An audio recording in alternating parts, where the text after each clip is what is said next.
교황 보니카우스 8세는 우남 쌍탐이라는 교서를 낸 적이 있습니다.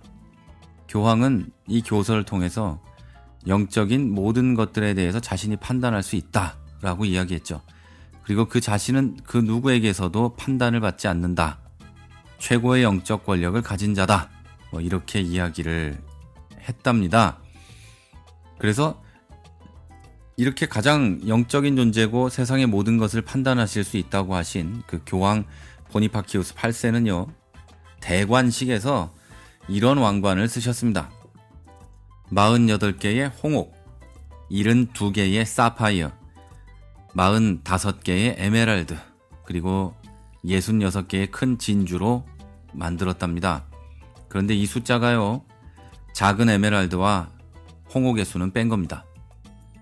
또 그 관의 정상에는 큰 루비가 있었고, 아래에는 에나멜을 입힌 하나의 층이 있었고, 그 양쪽 검은색의 그 장식에는요, 8개의 범랑으로 된 세공품이 있었다고 합니다. 이것이 세상 모든 것을 판단할 수 있는 권세를 가졌던 교황 보니파키우스의 자기를 드러내는 방법이었습니다. 네, 제가 무슨 말을 하려고 그럴까요? 비싼 차를 타고 다니고 고급 골프채가 있고 좋은 집에 살고 좋은 물건을 가지고 좋은 옷을 입으면 스스로 품위와 교양이 있다고 생각하는 사람들이 있습니다. 여러분이 가진 것은 여러분의 말을 표현하지 못합니다. 여기는 프라하고요. 저는 최문기 목사입니다.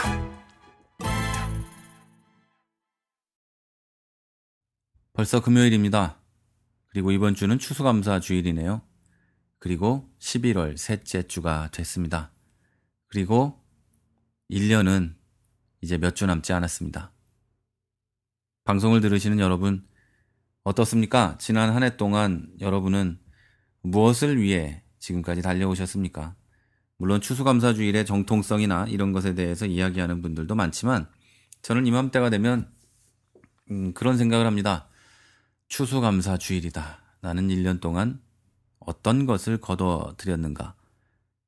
목회의 결과는 어떻고 하나님 말씀을 전한다고 나는 하긴 했는데 내 설교를 들은 우리 성도들이 하나님 말씀으로 인한 변화가 있는가?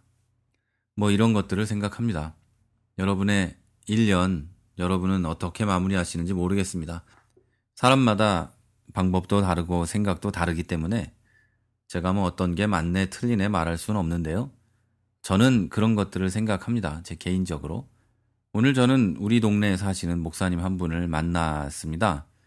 그리고 우리 집까지 한 40분 정도를 걸어서 언덕길을 쭉 올라왔습니다. 이번 주에 해야 할 일들 그리고 연말까지 마무리 짓고 정리하고 넘어가야 될 일들에 대해서 좀 산책을 하면서 정리를 했죠. 그러면서 오늘 방송은 무엇을 해야 되는가도 생각을 했어요. 그런데 특별히 어떤 방송을 해야 되는지 잘 떠오르지가 않더란 말이죠. 그래서 책도 좀 보고 저녁 시간을 좀 보내고 있다가 이제 밤 9시가 돼서야 이렇게 방송을 시작합니다. 사실 오늘은요, 어떤 방송을 해야 되는지 결정을 못했어요. 사실 설교는 1년치 정도의 계획이 있기 때문에 특별한 일이 벌어지지 않는 이상은 변함없이 설교를 본문을 놓고 해갈 수 있는데 방송은 매일매일의 어떤 그런 게 있고 또 매일매일 일주일치나 또는 2주일치를 정리를 해놨다 할지라도 또 그날 또 이 방송이 그 얘기를 하고 싶지 않을 때도 있고요.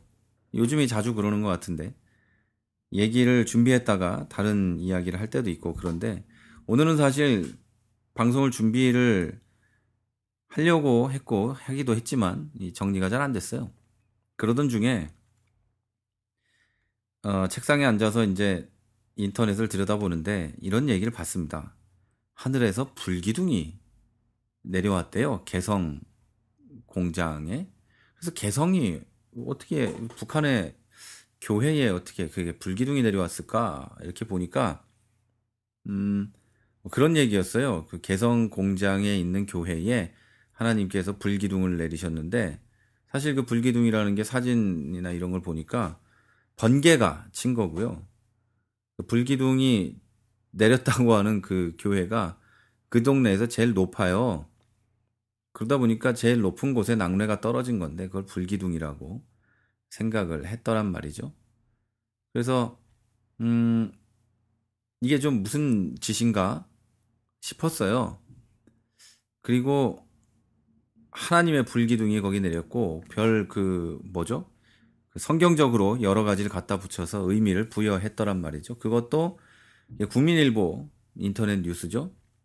쿠키 뉴스라는 거였어요. 그래서 그거에 대해서 목사님들이 기도에 대한 응답으로 남북 공존과 평화 약속을 주시는 하나님의 메시지다.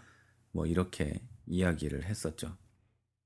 그리고 어젠가는요, 제 집사람하고 어떤 사진을 하나 보면서 굉장히 당황하면서 깔깔대고 웃었었는데요. 여러분도 보셨는지 모르겠어요. 어떤 하늘 사진을 찍었는데 서울역 어디 하늘 사진이에요. 거기에 예수님이 있고 마귀가 있고 뭐 사탄이 손을 이렇게 웅크리고 뭘 하려고 한다는 둥 뭐 이런 게 있더라고요. 그래서 아무리 들여다봐도 나는 그렇게 안 보이는데 얘들은 왜 이렇게 들여다보냐? 왜 이런 생각을 할까? 한번 보라고 그래서 제 아내하고 봤는데 둘 다 도대체 뭔 소리인지를 모르겠더란 말이죠. 그래서 든 생각이 하나 있습니다. 야, 나는 도대체 영적인 사람이 아닌가 보다. 첫째. 둘째, 이들이 미쳤나 보다. 셋째, 이들이 믿음이 너무 좋은가 보다.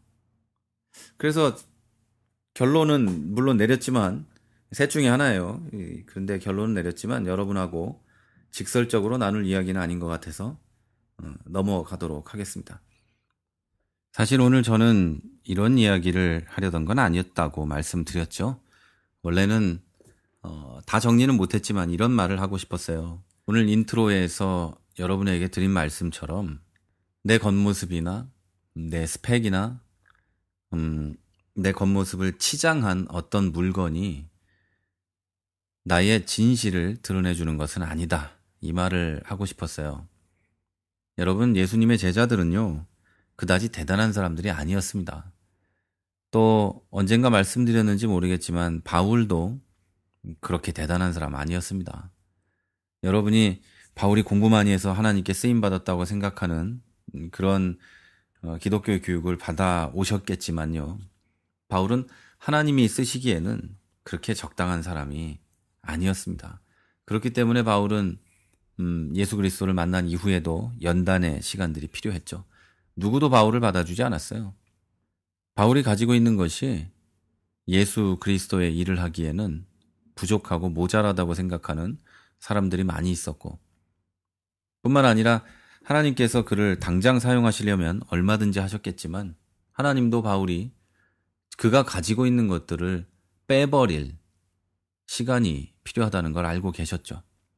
그래서 바울은 가지고 있는 모든 것을 배설물처럼 여길 만큼 그 모든 것을 버릴 마음이 생길 만큼 그 모든 것이 버려질 때까지 시간이 필요했던 거죠. 우리가 예수 그리스도를 믿으면서 이 세상을 사는 길에는요, 여러분, 내가 가진 것을 빼버리는 시간이 필요합니다. 그리고 내 겉모습으로 나를 드러내려는 시도를 다시는 하지 않는 그때가 와야 합니다. 그래야 하나님이 사용할 만한 존재가 되는 거죠. 하나님이 보시기에 공부를 많이 한 것은 큰 의미가 아닙니다. 하나님이 필요하시다면 무지랭이 베드로 같은 사람도 얼마든지 쓰실 수 있는 겁니다. 저같이 이상한 사람도 하나님께서 이렇게라도 사용하고 계시니까요. 하나님이 원하시면 이 방송을 들으시는 여러분을 통해서 한국의 교회의 변화를 일으키고 세상을 뒤집을 수도 있는 겁니다. 그러니까 우리가 무엇을 준비하기 위해서 스펙을 쌓아가는 것은 나를 정확히 보여주는 게 아니란 말이죠. 이게 다시 말해서 바울의 스펙이 바울 자신을 보여주는 게 아니었던 것처럼 바울 안에 있는 예수 그리스도를 만난 그 만남을, 그 믿음을 보여주는 게 아니었던 것처럼 여러분의 겉모습, 여러분이 교회 갈 때 타는 차, 여러분이 교회 가서 하는 말과 행동, 여러분이 교회에 가서 앉아있는 그 자리, 그게 여러분이 하나님을 향한 믿음과 예수 그리스도를 만난 그 믿음을 보여주는 건 아니란 말이죠. 많은 사람들이 착각합니다. 내가 교회 갈 때 타고 가는 차, 내가 교회 가서 앉아있는 자리, 내가 교회에서 하는 일이 그런 것들을 보여준다고 생각하죠. 특별히 목사를 볼까요? 저는 교회에 양복을 입고 가서 설교를 합니다. 매주 모든 성도들이 제 이야기를 듣고 있습니다. 끝나고 나면 목사님 감사합니다 뭐 이런 말들도 하시는 분도 있고, 제가 워낙에 그런 걸 듣기 싫어하니까 안 하시지만 가끔 하시는 분도 있고 뭐 그래요. 근데 여러분, 그 모습이 제 믿음이나 제 신앙이나 내가 정말 예수를 만나는지를 보여주는 건 아닙니다. 세상에 수많은 목사님들과 장로님들과 집사님들이 그 모습을 하고 교회를 갑니다. 여러분이 어떤 분들이 이 방송을 다 듣고 계시는지 모르겠어요. 하루에만도 많을 때는 수천 명, 적을 때는 천여 명이 방송을 듣기 때문에 어떤 분이 듣는지는 몰라요. 그냥 카페에서 활동하시는 몇 분 정도만, 그것도 정말 성함도 모르고 그냥 카페의 닉네임만 아는 정도죠. 얼굴도 모르고. 어쨌든 방송을 듣고 계시는 분들 가운데도 차 트렁크에 골프채를 실어놓고 골프 신발을 신고 골프공을 실어놓고 굉장히 비싼 차를 타고 교회에 가실지도 모릅니다. 양복을 쫙 빼입고 또 괜찮은 옷을 입고 명품 가방을 메고 풀 세팅을 하고 교회를 갈지 모릅니다. 그리고 굉장히 좋은 자리에 앉아서, 좋은 자리라 하면 누구나 인식하는 교회의 상석 있잖아요. 맨 앞에 어느 정도 자리에 앉아서 예배를 드릴지도 모릅니다. 저는 그런 분들이 나쁘다는 얘기를 하고 있지 않습니다. 신앙이 없을 거야 라는 이야기를 하는 것도 아닙니다. 다만 착각하지 마시란 이야기는 하고 싶습니다. 그 모습이요, 여러분의 신앙을 증거해주지 않습니다. 바울의 공부가 그의 신앙을 증거해주지 않은 것처럼, 솔로몬의 재산이 그의 신앙을 증거해주지 않은 것처럼, 우리가 가진 것은 우리의 신앙을 증거해주지 못합니다. 저는 방송 처음에 그 로마 교회의 교황이었던 분의 이야기를 했습니다. 그분은 세상에서 가장 믿음이 좋은 사람이기 때문에 세상 모든 사람의 영적 상태를 판단할 수 있지만 자기는 판단당하지 않는다고 했어요. 네, 그러면서 대관식에 엄청난 돈을 들였던 거죠. 그래서 자기의 그 모습을 세상에 보이려고 했던 것 같아요. 그 누구에게도 판단받지 않는 그 위대한 모습을 보이려고 했던 것 같습니다. 저는 올해죠? 올해 여름에, 여름이 아니라 가을에 제 로마에 갔다 왔어요.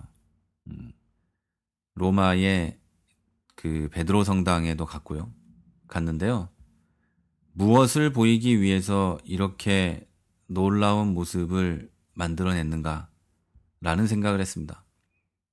콜로세움의 기둥이며 이런 것들도 뽑아가지고 그 성당을 지어야 했는가, 무엇 때문에 라는 생각을 했습니다. 기독교의 위세를 보여주고 싶기도 했겠고 교황의 능력을 보여주고 싶기도 했겠죠. 그런데 그들은 표면상으로는 그렇게 얘기하지 않았어요. 하나님을 위해, 그리고 하나님에 대한 우리의 믿음을 보여주는 것, 뭐 이렇게 얘기했죠. 그런데 여러분, 그런 것이 그걸 증명하지 않습니다. 한 가지 예만 더 들고 오늘 방송은 정리할게요. 요즘에도 교회를 지으면서 성전이라는 말을 하며 하나님께 드려졌다고 말하는 분들도 있습니다. 교회 건물은 교회 공동체의 필요에 의해서 있고 없고를 선택하는 겁니다. 지금은요, 하나님이 교회에만 계실까요? 한국에 교회가 몇 개인데, 교회 건물이 몇 개인데 하나님이 거기에 있을까요? 거기에만 계실까요? 도대체 네가 믿는 하나님은 뭐고 네가 믿는 하나님은 뭔데, 뭔 하나님이 성전을 그렇게 많이 받고 즐거워하실까요? 하나님은 무소부재하시며 세상 어느 곳에다 계시다는 뜻이죠. 그런데 하나님이 뭔 집이 그렇게 많이 필요해요? 성전이. 여러분, 하나님은 우리와 늘 성령으로 함께 하시는 줄 믿습니다. 도대체 교회 지어놓고 그런 생각하는 것 자체가 아이러니다, 뭐 이런 얘기인데요. 제가 교회 짓는 얘기를 한 이유도 앞에 거와 똑같습니다. 여러분, 교회를 아무리 크게 지어도 아무리 돈을 많이 들여서 아름답게 지어도 또는 아주 작게 지었든 어떻게 짓든지 간에 그 교회가 그 교회 구성원들의 믿음을 증거하지 않습니다. 그 건물이 하나님을 향한 여러분의 신앙심을 증거해 주지 않습니다. 그것을 증거해 주는 건 딱 하나입니다. 여러분이 하나님 앞에 선 단독자로 살아가고 있는가? 코람 데오의 마음으로 인생을 살며 하나님의 사람으로 하나님의 영광을 가리지 않으며 살고 있는가? 이겁니다. 여러분을 치장한 어떤 옷도, 또 목사들을 둘러싼 가운도, 심지어 박사 가운도, 교회의 건물도, 해외에서 들여간 이태리 대리석으로 도배한 그 교회 건물들도 하나님에 대한 여러분의 사랑이나 믿음을 하나님께 전하지 못합니다. 오히려 반대지 않을까요? 여러분이 예수 그리스도의 말씀 그대로 가난한 자, 어린 자, 약한 자에게 베푼 그것이 여러분의 고귀한 믿음을 증거하는 것이 아닐까라는 생각을 해봅니다. 연말입니다. 조만간 한 해는 끝납니다. 그리고 2015년이 옵니다.